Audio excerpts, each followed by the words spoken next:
Hello all.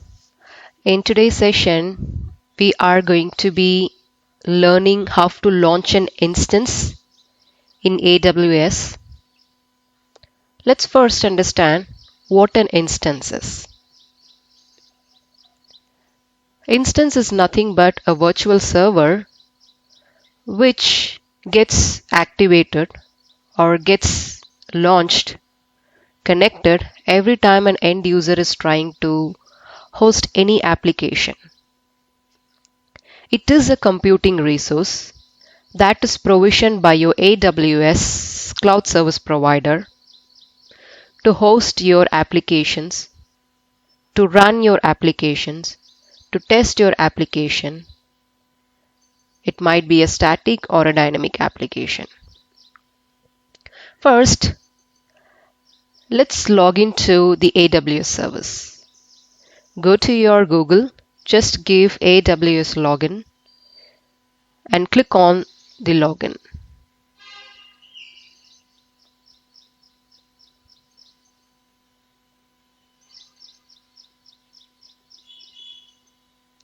This is going to take me to the console, which I've already opened here. If you come to the right top corner of your dashboard, your AWS dashboard, you would be able to see your account, ID, and all the primary requirements that exist in your account, like your billing, the security credentials, and all those. Right next to your AWS dashboard, you're going to be having something which is the location or the data center on which you're going to host your instance. Fine, let's understand what data center is. Every time you're about to create an instance, every time you're about to use a service from your AWS, it is provisioned from a physical server, which means you are connected to the internet, you're accessing AWS through the internet, and the data that you're accessing is from a physical data center.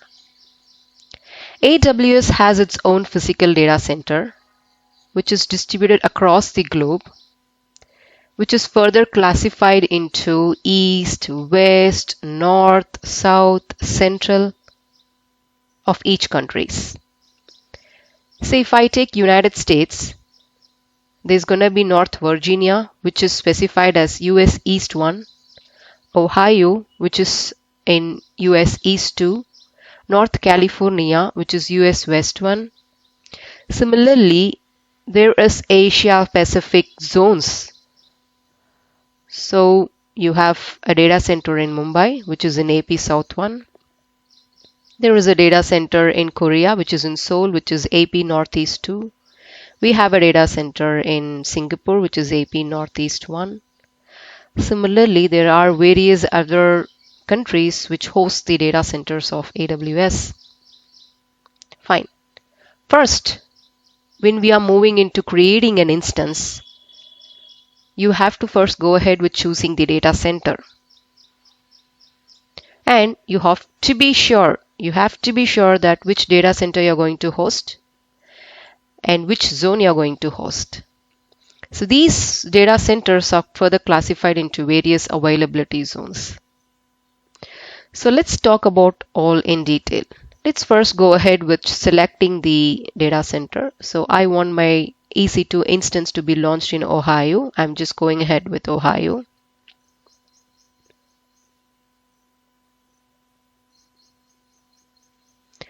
So just make sure your dashboard is reflecting the current data center that you're about to use. Whichever the services that you want to access in your AWS, just go ahead with searching it here in the search bar. So the current service that we are going to access is to launch a virtual server, which is a virtual machine. How do we do that? With your Elastic Compute Cloud, which is your EC2. See, whatever the services that we access is all listed here, which I had been working, and I'm just going to go ahead with EC2. Just type EC2, click on EC2. You're on the dashboard of your EC2 now. You can see there are various resources available. So what are resources? Every server that you're accessing is going to be having few set of computing resources. What are computing resources? Processor, memory, and your storage. So for every instance or the virtual server that you initiate or launch, there are some set of computing resources allocated for you. Not just limited to your processor or your RAM or your hard disk drive, but even when it comes to the security policies, network configurations, and placement of these instances all comes into the role. Let me just directly go into clicking on to the instances. Right now, I don't have any instances running in my AWS EC2 service. How do I launch it? Just go ahead with launch instance.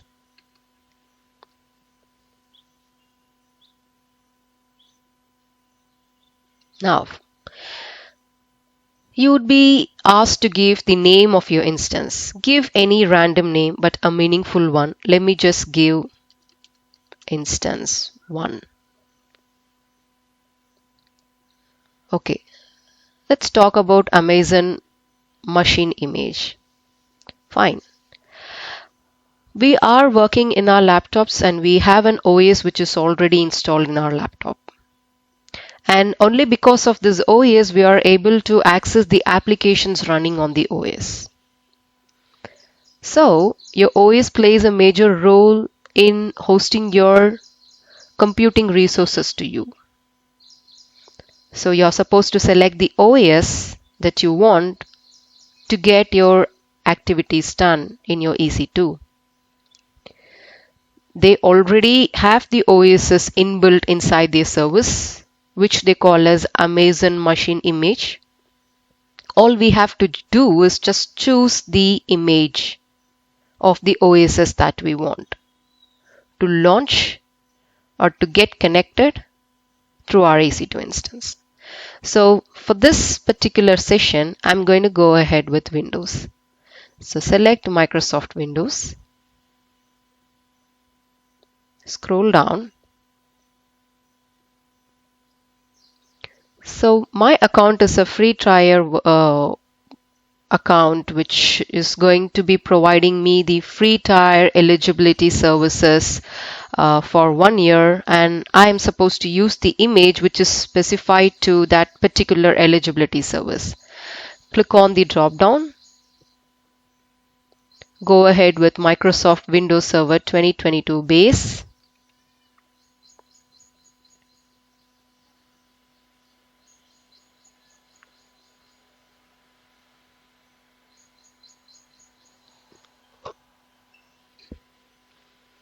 So I have the description of all the specifications I'm going to be using under my Microsoft Windows Server 2022 base, which is going to be using the 64-bit architecture x86, and the username is going to be administrator. The publish date, the ID of my AMI is given over here. And you can see here the Microsoft Windows 2022 Data Center Edition is clearly given over here. Now, let me come to the instance type. So as we discussed, instance is a virtual server. We are going to select what type of virtual server we are going to use. So under your free tier eligibility, we have various types of instances. So currently I'm gonna go ahead with T2 Micro, and we have T2 Nano, not limited to that. So here it falls under the instance of T2 family. They are going to be provisioning me one virtual CPU 1 gigabytes of memory, and the services based on the hours I'm going to use, or the pricing based on the hours I'm going to be using, is all given here. So you can just go ahead with this. We don't have to worry. There's not going to be any pricing or hefty amount that's going to be put on us. So the next very step that we have to do is to create a key pair. Just click on create key pair. Give the name of your key pair. I'm just gonna give as instance key 1. Just make sure you're not giving key pairs with the same names, and it's highly sensitive in that. So go ahead with create key pair. Why do we have to go for create pair? Because you are supposed to establish a connection with your server, which has to be highly secured. So they are going to be using RSA encrypted private and public key pair, which is going to be having PEM format, and go ahead with create key pair. Now if it is downloaded, just keep it here in your system, in your local machine. Go ahead with the network settings. Let's just keep the VPC as default, because I'm not gonna dive deep here now. We're gonna be discussing about it in our upcoming sessions. So I'm just gonna go ahead with the existing features, the configurations, and I'm not just gonna do anything over here. I am provided with a storage of 30 GB, which is under GP2 type. I'm just gonna go ahead with that as of now for launching a simple instance. Click on launch instance.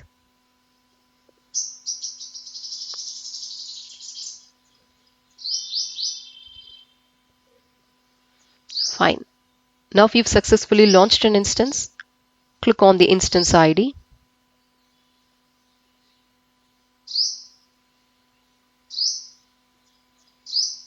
You can see the name of the instance, the ID is generated for it, the state of the instance is running, the instance type is T2 micro, and the status, this is an important thing you have to remember. Means it is just in the phase of initializing the instance, which means we are supposed to wait till the instance is changing to the pass check. So they are going to be changing the status from initializing to pass check as 2x2 or 3x2 or 2x3. So keep refreshing.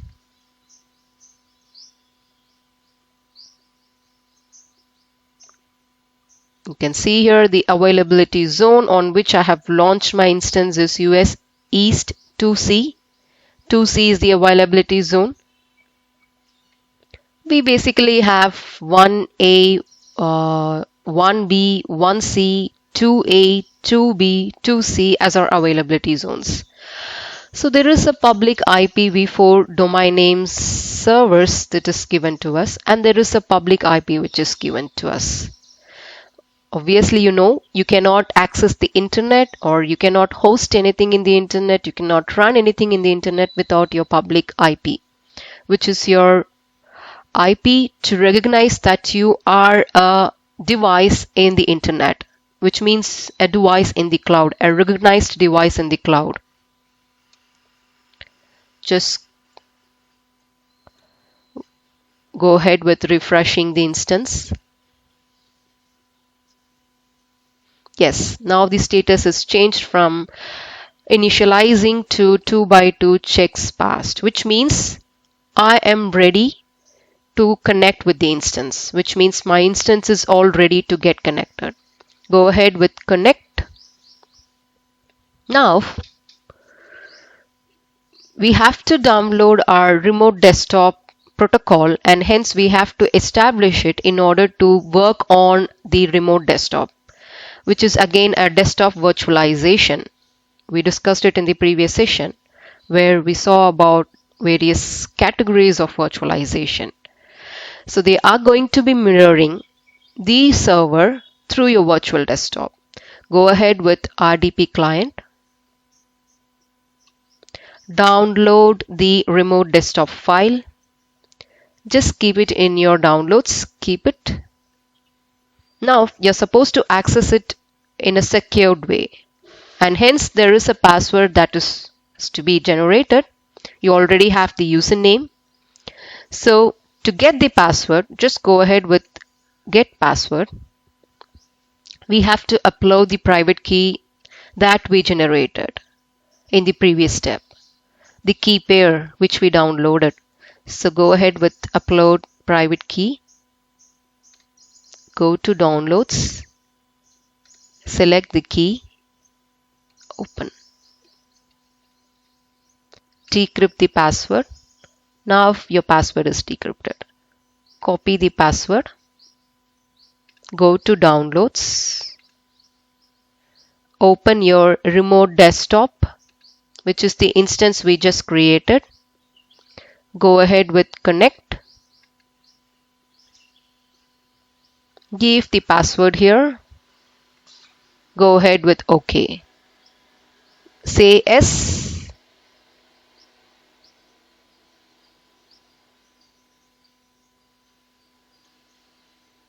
Your instance is launched.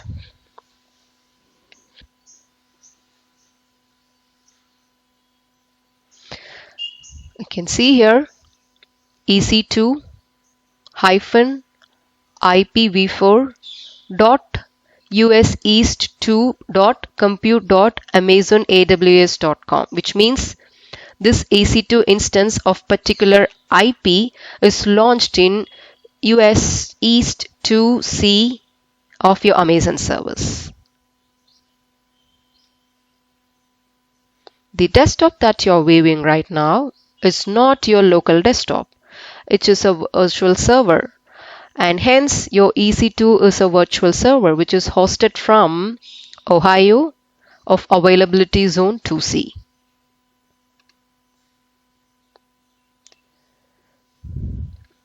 Control Windows E. I'm gonna go with Windows E, which is going to show me my PC.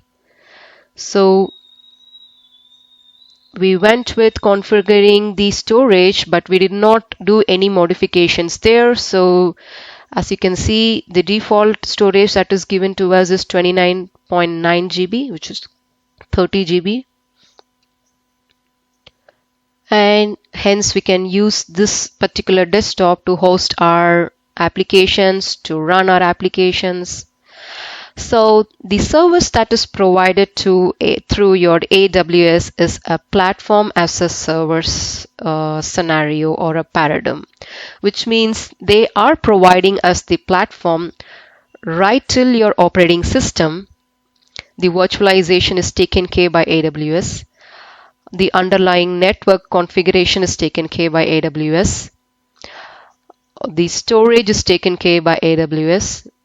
You can scale up and scale down the storage as and when you want, but it's again pay as you go model. It's very simple as that. I don't have to invest on any hefty hardware. I don't have to invest on hefty amount in purchasing hardware. All I can do is just create an instance, host the application on my instance, and run the applications anywhere, anytime. And that's how you launch an instance in EC2. I'm going to close the instance. Go ahead with OK. Now, go to instances.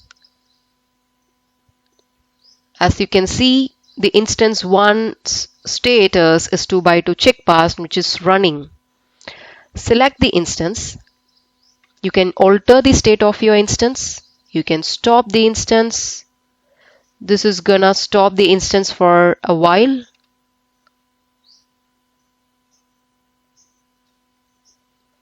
There are various states. You can start the instance again. You can reboot your instance. You can hibernate your instance. You can terminate the instance. So it's a best practice for us as a beginner, as a learner. It's always best practice to work with the instance, host your applications, get to know how the services are running, and then terminate the instance right after your session is done. So can see here the state of my instance is changed from running to stopped. Now I can go ahead with start the instance. This will immediately start the instance. Okay, might be throwing some errors, but all you have to do is just keep refreshing the instance.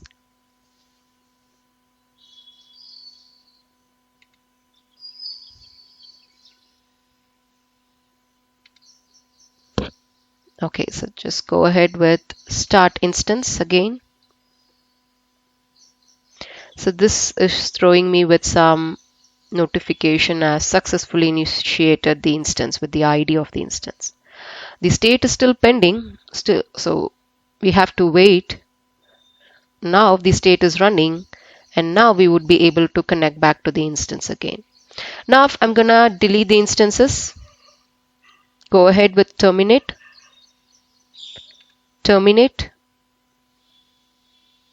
Just make sure your status is changed from running to shutting down, and from there on to terminated.